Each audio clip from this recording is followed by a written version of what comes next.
Bonjour à toutes et à tous, bienvenue au Courrier de l'Ouest. Nous sommes heureux de vous accueillir. Nous sommes sur un site industriel qui est adhérent à Produits en Anjou.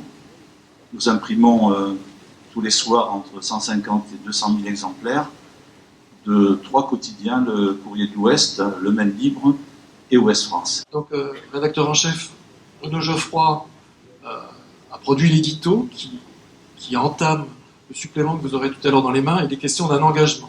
L'engagement du quotidien, de suivre au jour le jour la vie économique du département. L'entreprise doit probablement être mise au cœur du village.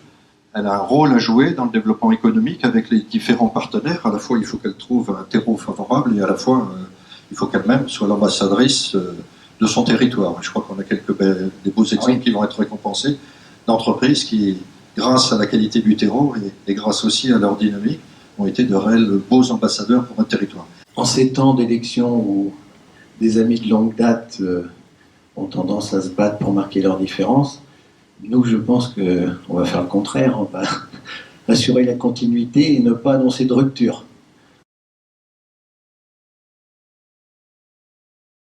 Moi, je me fais juste le porte-parole d'une aventure humaine qui est parfois compliquée, mais qui est parfois aussi très satisfaisante quand on en a les résultats et quand on en récupère les fruits.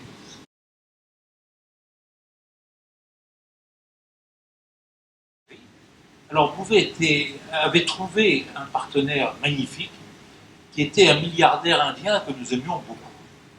On a été pendant 9 ans, on a vécu pendant 9 ans avec lui, on a vécu un moment épatant. Ce groupe indien considérable a créé une compagnie aérienne qui s'est écrasée.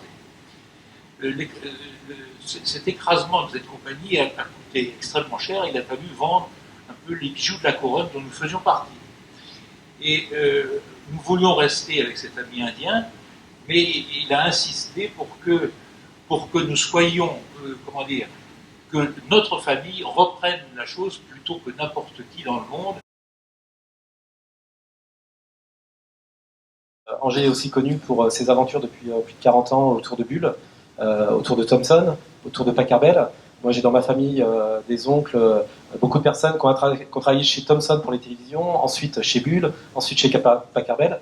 Et aujourd'hui, je pense que l'Anjou a une formidable opportunité de rebondir sur l'électronique via les objets connectés. On va peut-être juste se présenter. Jacques Giffard, c'est notre père, qui a dirigé l'entreprise pendant de très longues années, à la suite de son père et de son grand-père, puisque l'entreprise a été créée en 1885 par Émile Giffard, qui était pharmacien dans Place du Ralliement. Edith et moi, on est rentrés dans l'entreprise entre 88 et 89. Et Pierre, donc c'est le fils d'Edith, qui nous a rejoint il y a maintenant 1 an et demi. Voilà, qui est donc la 5e génération.